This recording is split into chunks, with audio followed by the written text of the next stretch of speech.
Hello guys, welcome to my channel. In this video, we will learn basic fundamental of VB.NET. First, we learn variable and constant. Okay, what is a variable and what is a constant? Variable is a simple name used to store the value of a specific data type in computer memory. In VB.NET, each variable has a particular data type that determine the size, range and fixed space in computer memory. Okay, तो variable क्या हो गया? Variable एक ऐसा name है जिसके अंदर हम कोई भी वैल्यू को स्टोर कर सकते हैं और हर वेरिएबल का अपना एक डेटा टाइप होता है, उसका एक पर्टिकुलर साइज होता है, रेंज और उसका एक पर्टिकुलर स्पेस होता है। ठीक है, तो वेरिएबल हम कैसे डिक्लेयर करते हैं वीबी के अंदर? Dim is a keyword. Okay, dim is a keyword. Then we write the variable name as is also keyword. Then define its data type. Okay, जैसे एग्जांपल दे रखा है मैंने यहाँ पे dim, ये वेरिएबल का नेम हो गया, as मेरा कीवर्ड है एंड स्ट्रिंग किस टाइप का, विच टाइप ऑफ वेरिएबल. ठीक है, तो ये स्ट्रिंग टाइप का वेरिएबल हो गया. एक से ज्यादा वेरिएबल डिक्लेयर करना है तो हम यहाँ पे बीच में कॉमा लगा के भी उसे डिक्लेयर कर सकते हैं. लाइक जैसे मैंने यहाँ पे num1 num2 दो वेरिएबल्स लिए हैं और वो किस टाइप के हैं? इंटीजर टाइप के. Okay, that is called the variable declaration. Next होता है वेरिएबल इनिशियलाइजेशन. ये जनरली क्वेश्चंस पूछे जाते हैं, डिक्लेरेशन कैसे होता है, इनिशियलाइजेशन कैसे होता है. ठीक है, ये बहुत ही सिंपल से क्वेश्चन है लेकिन कई बार हम लोग जवाब नहीं दे पाते क्योंकि हमें पता ही नहीं होता. ओके, ये होता है डिक्लेरेशन. जब तक हम अपने वेरिएबल के अंदर कोई भी वैल्यू को स्टोर नहीं कराते, ठीक है, वो होता है डिक्लेरेशन. लेकिन जैसे ही हम उसको कोई वैल्यू इनिशियलाइज करा देते हैं, that is called the variable initialization. तो इनिशियलाइजेशन का क्या मतलब है? Assigning a value to the variable. जैसे डिम, नेम मेरा वो था variable name, as string type का वेरिएबल हो गया. अब मैंने नेम में क्या किया? वीबी एक वैल्यू असाइन करा दी. वो किस टाइप की थी? स्ट्रिंग, इसलिए मैंने इसके इन्वर्टेड कॉमा लगाया. ठीक है, अगर ये value, if the value of variable is integer then we don't use inverted commas. Okay, अब वेरिएबल डिक्लेरेशन और इनिशियलाइजेशन इन दोनों को हम एक लाइन में भी लिख सकते हैं. कैसे लिख सकते हैं? Dim name, name is a variable name, string type का हो गया और मैंने क्या किया? इक्वल्स टू वैल्यू को यही असाइन करा दिया. ओके, एक चीज का और ध्यान रखिएगा कि जो बूलियन होता है, बूलियन जो हमारा डेटा टाइप है उसकी केवल दो ही वैल्यूज होती हैं, ट्रू और फॉल्स. तो जब भी आप इसको वैल्यू असाइन कराएंगे ट्रू या फॉल्स, तो उसको इन्वर्टेड कॉमा में नहीं डालना है. ओके, जैसे ही आपने इसको इन्वर्टेड कॉमा के अंदर डाला तो ये एज अ स्ट्रिंग इसको ले लेता है. नेक्स्ट, अब आ गया कांस्टेंट. कांस्टेंट का मतलब हो गया एक फिक्स्ड वैल्यू. ठीक है, जो हमारे प्रोग्राम के एग्जीक्यूशन के टाइम पे चेंज नहीं हो सकती. तो constant refers to a fixed value that can not be changed during the execution of a program. It is also known as a literals. Okay, तो कांस्टेंट को कैसे डिक्लेयर करते हैं, कैसे लिखते हैं हम इसका syntax? Const is the keyword. अच्छा, वेरिएबल को हमने कैसे लिखा था? डिम कीवर्ड यूज करके. कॉन्स्ट को लिखेंगे, सॉरी, कांस्टेंट को लिखेंगे CONST, स्टार्टिंग के 5 वर्ड्स. तो const is a keyword that, next is a constant name as data type. सबको सेम है, बस कॉन्स्ट यहाँ पे कीवर्ड चेंज हो गया है, इससे डिम से. ठीक है, बिल्कुल वही है. देखिए वैल्यू मैंने डाली और मैंने आपसे लास्ट जब एग्जांपल दिया था वेरिएबल का तो कहा था कि इसको इन्वर्टेड कॉमा में नहीं डालना है, लाइक दिस. ठीक है, देन सिंपल आ जाएगा, अदरवाइज ये इससे स्ट्रिंग ले लेगा. ओके, वेरिएबल कांस्टेंट हो गया. नेक्स्ट है डेटा टाइप. अब डेटा टाइप क्या होता है? डेटा टाइप जो है, data type is use to define the type of a variable. Variable के टाइप को बताता है भाई किस टाइप का वेरिएबल है, किस टाइप का फंक्शन है. ठीक है, we have to tell the compiler what type of data or value is allocated to different kinds of variables to hold different amount of space in computer memory. क्यों हमें जरूरत पड़ी डेटा टाइप की? क्योंकि हमें मेमोरी में space चाहिए किसी भी वेरिएबल को स्टोर करने के लिए. तो वो जिस टाइप का होगा, इट मीन्स स्ट्रिंग होगा, इंटीजर होगा, तो वो जो स्पेस ऑक्यूपाई करता है वो उस डेटा टाइप के अकॉर्डिंग करता है। इट मीन्स अगर इंटीजर है तो उसका अमाउंट ऑफ स्पेस होगा वो डिफरेंट होगा स्ट्रिंग से। ठीक है, तो हमें डेटा टाइप बताने की जरूरत पड़ती है जिससे कि कंपाइल टाइम में वो क्या करे, उसको जो स्पेस दे रहा है उसके अकॉर्डिंग अलोकेट कर दे। अब इसे हम कैसे लिखते हैं, सेम वही है, डिम वेरिएबल का नेम एड, उसके आगे क्या लिखते हैं हम, डेटा टाइप। जैसे एग्जांपल में मैंने दे रखा है एक स्ट्रिंग और एक integer. Next, data types different type के होते हैं, तो गाइज आपको इससे लर्न करना पड़ेगा बस इतना सा कि कितने कितने बाइट ये ऑक्यूपाई करते हैं एंड दैट्स इट। ओके, तो बूलियन कितना करता है, 2 बाइट, 1 बाइट करता है। इसमें मेन है, पहला है इंटीजर, ठीक है, ये 4 बाइट करता है। इंटीजर के बाद आ गया हमारा character, 2 bytes, boolean 2, byte 1, date, date करता है 8। ओके, डेसिमल हमारा हो गया 16। Okay, and double, double is 8। Okay, long short, इसमें बहुत सारे मेन है हमारा स्ट्रिंग। स्ट्रिंग का ये देखिए, स्ट्रिंग का क्या है, स्ट्रिंग का वेरी करता है कि भैया आपने स्ट्रिंग किस टाइप की दी है। अब ये तो है नहीं किसी ने वीबी डाल दिया, किसी ने उसके अंदर VB2 डाला, किसी ने संडे डाल दिया, किसी ने डाल दिया मंथ ऑफ, मतलब कुछ भी डाल सकते हैं, तो उसके अकॉर्डिंग ये वेरी करता है स्ट्रिंग का साइज। ठीक है, तो ये मेन है, आप इन्हें लर्न कर सकते हैं। ठीक है ना। Next is the operator. Operator क्या होता है, operator refers to a symbol that instruct the compiler to perform a specific logical or mathematical operations.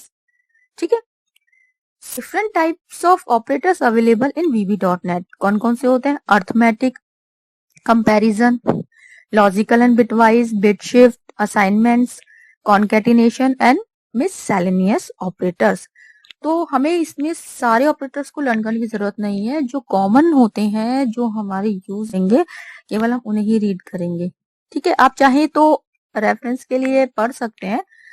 ठीक है, तो जो मेन है, क्योंकि इतने सारे ऑपरेटर्स होते हैं कि हर किसी को याद रख पाना मुश्किल है। तो फर्स्ट वन क्या था हमारा, अर्थमेटिक ऑपरेटर।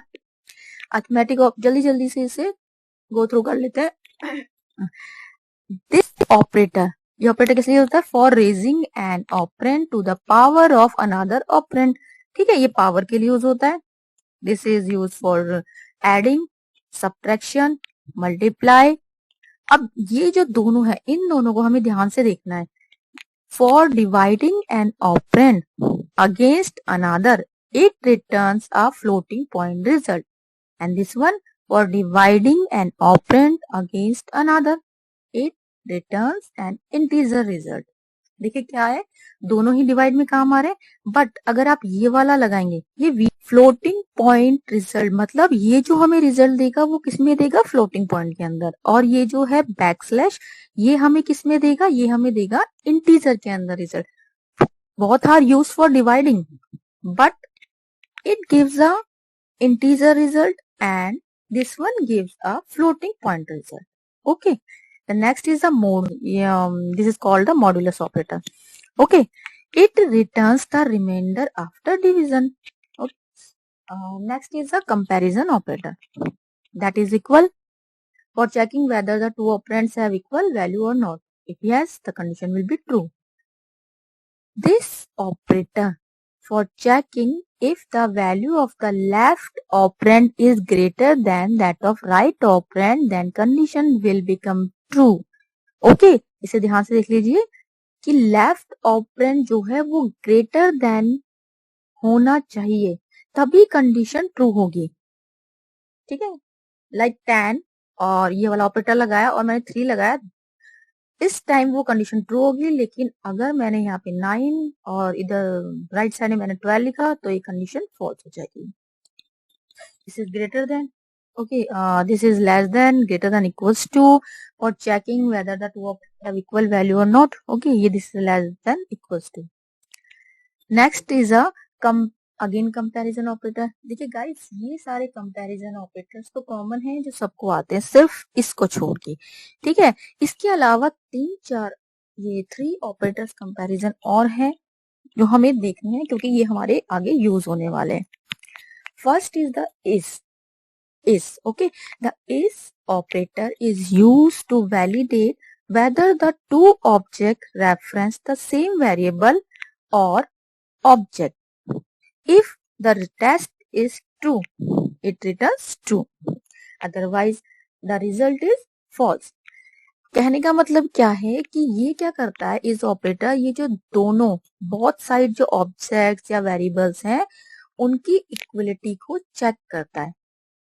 हम कैसे लिख सकते हैं कि object 1 is object 2, means object 1 के अंदर जो वैल्यू है वही ऑब्जेक्ट 2 के अंदर होनी चाहिए, तभी ये ट्रू रिटर्न करेगा। Okay, that is not operator बिल्कुल इसके अपोजिट हो गया, ठीक है। The is not operator is similar to is operator के इक्वल है, except that the two object reference the different object. Okay, मतलब ये दोनों किसको करने चाहिए, डिफरेंट ऑब्जेक्ट को। इफ यस, अगर डिफरेंट है तो result is true, otherwise result is false. Like, the like operator is used to check the pattern expression of string variable. Okay, and if the pattern match, the result is true, otherwise it return false. देखिए यहाँ पे क्या था, ये pattern बोल रहा है, और यहाँ क्या था, इज, ठीक है। तो आप ध्यान से देखिए, स्ट्रिंग 1 के अंदर जो पैटर्न होगा एग्जैक्ट, ठीक है, वो ही स्ट्रिंग 2 के अंदर होना जरूरी है। इट मींस ऑब्जेक्ट टाइप का जो वेरिएबल है, केवल उसकी वैल्यू को अगर हमें कंपेयर करना है then we use is operator, but अगर हमें स्ट्रिंग टाइप के वेरिएबल्स को करना है then we use like operator. Okay, बस इतना सा ही इनमें मेन डिफरेंस है कि यहाँ ऑब्जेक्ट टाइप के वेरिएबल्स को करता है और लाइक यूज होता है स्ट्रिंग टाइप के वेरिएबल्स के लिए। Next is a logical bitwise operator. Logical आप लोगों को पता ही है, एंड और नॉट एक्सओआर ये सब होते हैं। तो एंड हो गया अगर दोनों कंडीशंस ट्रू है, ठीक है। तो if both the operand are true, then condition become true. Okay, this operator doesn't perform short circuiting. It evaluate both the expression. वो दोनों को लेके चलता है, किसी एक को नहीं। ये नॉर्मली सबको पता है कि एंड में बहुत कंडीशन ट्रू होनी चाहिए, और में क्या होता है कि कोई भी एक कंडीशन ट्रू होनी चाहिए, और नॉट में क्या होता है, इन दोनों ए एंड बी, ठीक है, जो दोनों कंडीशन है वो दोनों की दोनों ही क्या है, ट्रू नहीं होनी चाहिए, तब हमारा एक्सप्रेशन ट्रू होगा। Okay, it means if a condition is true then logical not operator will make false. Okay, next is XOR. It is a logical as well as bitwise logical exclusive or operator. Okay, इसे exclusive or operator कहते हैं। It return true if both expressions are true or both expression are false. या तो दोनों के दोनों true होने चाहिए या दोनों फॉल्स होने चाहिए, अदरवाइज नहीं तो ये इट रिटर्न फॉल्स, ठीक है। Next is and also. देखिए हमें जो मेन ऑपरेटर पढ़ने हैं वो है एंड और नॉट एक्सओआर, ठीक है, is false and is true, क्योंकि ये ऑपरेटर्स ही हमारे आगे इसमें काम आएंगे। बाकी आप अपने उसके लिए देख सकते हैं एंड ऑल्सो और एल्स, ये लॉजिकल एंड ऑपरेटर है, ये लॉजिकल और ऑपरेटर होता है। ये दोनों ही बूलियन डेटा पे वर्क करते हैं, ठीक है। It works only on Boolean data, it also works on Boolean data, ठीक है। तो ये दोनों बूलियन डेटा के लिए हैं।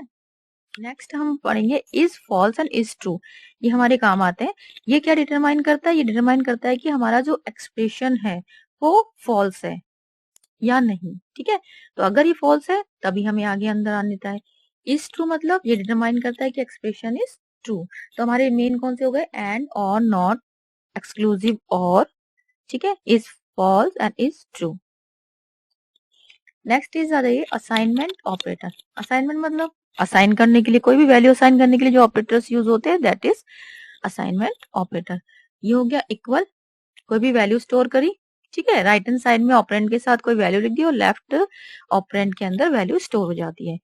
Next is a plus equal, this is a short form of plus, adding, adding के लिए, ओके जैसे इसे कहते हैं एड एंड असाइनमेंट ऑपरेटर। क्या कहते हैं इसे? Add and assignment operator.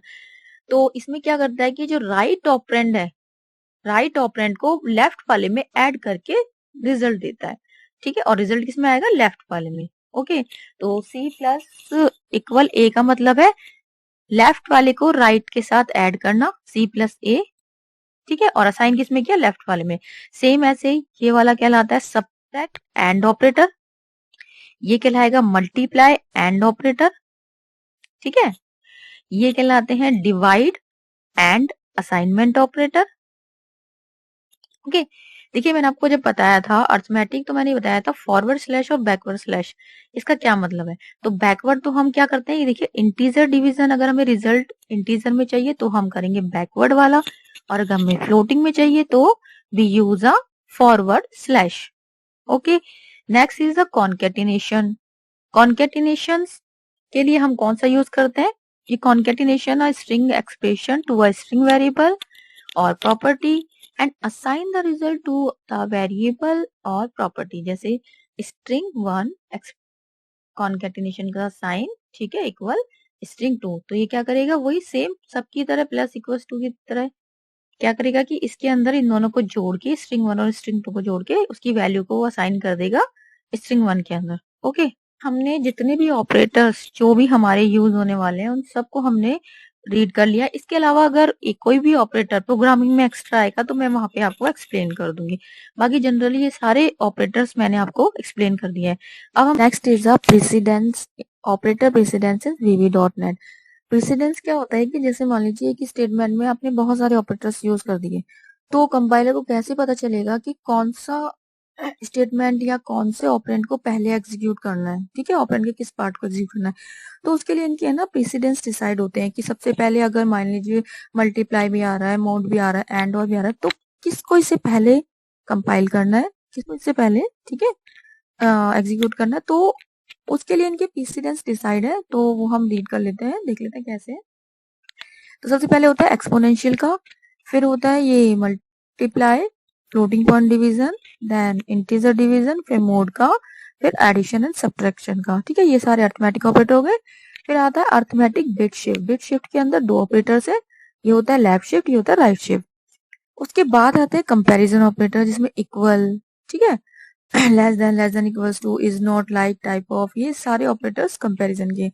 उसके बाद आता है negation, not, after that conjunction, inclusive disjunction, exclusive disjunction, exclusive disjunction, ठीक है। तो ये सारे इनके प्रेसिडेंस होते हैं। सबसे हाईएस्ट हमारा किसका है? अवेट का, और अर्थमेटिक का होता है, ठीक है। तो सबसे लोएस्ट किसकी हो गई? एक्सक्लूसिव डिसजंक्शन की। अब हम पढ़ेंगे decision making and control statement. Operators हमारे कंप्लीट हो चुके हैं। नेक्स्ट टॉपिक क्या है? Decision making control statement. क्या प्रोग्राम के एग्जीक्यूशन को कंट्रोल करते हैं, ठीक है। प्रोग्राम के एग्जीक्यूशन को कंट्रोल अब कैसे करते हैं? हम कोई कंडीशन देते हैं इन्हें, उस बेस पे ये क्या करते हैं? प्रोग्राम के एग्जीक्यूशन को कंट्रोल करते हैं। That's why they are called decision making statement, ठीक है। These statements control the execution of the program on the basis of the specified condition. It is useful for determining whether a condition is true or not. If the condition is true, a single or block of statement is executed. ठीक है, तो हम इसमें पढ़ेंगे if then statement, if then else, if then else if, select cases, nested select cases है। First क्या है? Simple सा डिसीजन मेकिंग का एक वो फ्लो चार्ट बना रखा है मैंने यहाँ पे। सबसे पहले कंडीशन चेक हुई, कंडीशन ट्रू है तो ये वाला कोड एग्जीक्यूट करेगा, अदरवाइज बाहर आ जाएगा, ओके, क्योंकि मैंने इसमें एल्स कंडीशन दी नहीं है। मैंने उसका कोई कोड ही नहीं दिया तो सीधे ही बाहर आ गया। इसके अंदर क्या होता है कि if then statement is a control statement that define one or more condition and if the particular condition is satisfied it execute a piece of information or statement। ठीक है, तो सिंटेक्स क्या होता है इसका, if then कंडीशन, कंडीशन का ध्यान रखिए इस वाले ब्रैकेट के अंदर, हमेशा इस वाले ब्रैकेट के अंदर ही आपकी कंडीशन आएगी, देन ब्लॉक ऑफ स्टेटमेंट्स। ठीक है, और इसका एंडिंग कैसे होता है, एंड और इफ लगा के। ठीक है, next is if then else. इसमें क्या होता है, ये सिमिलर होता है इफ देन के जैसे ही बिल्कुल, बस इसमें एक एल्स कंडीशन हम एल्स स्टेटमेंट और ऐड कर देते हैं। तो एल्स स्टेटमेंट हमने ऐड कर दिया, देखिए इसका एंडिंग हो गया एंड इफ का एंड हो गया एंड इफ, बस इसमें हमने एल्स और स्टेटमेंट ऐड कर दिया। नेक्स्ट है हमारा इफ देन एल्स इफ। अभी हमने क्या पढ़ा था, इफ देन एल्स, अब हमने इफ और जोड़ दिया। तो बिल्कुल वैसे ही इफ कंडीशन 1 देन क्या होगा, कंडीशन 1 इज ट्रू तो ये एग्जीक्यूट ये वाला कोड हो जाएगा। फिर एल्स इफ दोबारा चेक करेगा, अगर हमें more than if condition check करनी है एल्स के साथ तो हम इसका यूज करते हैं। कंडीशन 2 चेक करी, अगर वो भी ट्रू है तो ये हो गया।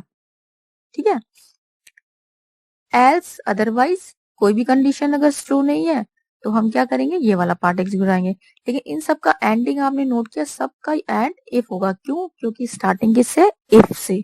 तो इफ का एंड क्या हो गया, एंड इफ देन एल्स का भी एंड हो गया एंड इफ, और इफ देन एल्स इफ का भी and if. Okay, next is a select case. ठीक है, तो सेलेक्ट केस हम कब यूज करते हैं, जब हमें मोर देन हमारे पास चॉइस होती है, हमारे पास मल्टीपल ऑप्शंस होते हैं, तो हम यूज करते हैं सेलेक्ट केसेस। अगर आपके पास 20 चॉइस है तो आप बार बार तो इफ कंडीशंस नहीं लिख सकते, तो जो हमारे मल्टीपल चॉइसेस होती हैं, मल्टीपल ऑप्शंस होते हैं, then we use a select case. तो सेलेक्ट केस का हम जल्दी से वो देख लेते हैं, सिंटेक्स कैसे होता है। सेलेक्ट केस वेरिएबल या एक्सप्रेशन। ठीक है, case is a keyword, select is also a keyword. Case के आगे हम देंगे वो वैल्यू 1, फिर स्टेटमेंट केस वैल्यू, अगर हमें मोर देन 1 वैल्यू देनी है, अगर मान लीजिए हम देते हैं किसी के पास एप्पल और 2 वैल्यू लेके चल रही हूँ, मैं एप्पल ले लिया मैंने और एक मैंने ले लिया कोई भी ग्रेप्स ले लिए। ठीक है, तो मैं उसका स्टेटमेंट प्रिंट करा दूंगी स्वीट, तो हम 2 वैल्यू भी ले सकते हैं। ठीक है, और इन सब के अलावा अगर इन सब में से कोई भी स्टेटमेंट नहीं है तो हम क्या करेंगे कि हम ले लेंगे एल्स। इसका एंड कैसे होता है, एंड सेलेक्ट। देखिए एक एग्जांपल लिखा हुआ है, जैसे ये रहा सेलेक्ट केस, मैंने एक केस ले लिया कि डे के अकॉर्डिंग, वो डे मेरा एक वेरिएबल है जिसके अंदर वैल्यू चेक करूंगी मैं। ठीक है, वैल्यू अगर मान लो मेरी सन है तो प्रिंट क्या हो जाएगा, टुडे इज संडे। मन अगर मैंने M1 डाली है तो टुडे इज मंडे। और मान लीजिए अगर मेरी इनमें से कोई भी वैल्यूज नहीं है तो क्या प्रिंट करा रही हूँ मैं, रॉन्ग इनपुट। ठीक है गाइस, इस वीडियो में इतना ही। If you have any doubt regarding this topic so you can comment me, okay, and if you like my video then please like and share, and please subscribe for more update, okay, so thank you guys, see you soon in my next video.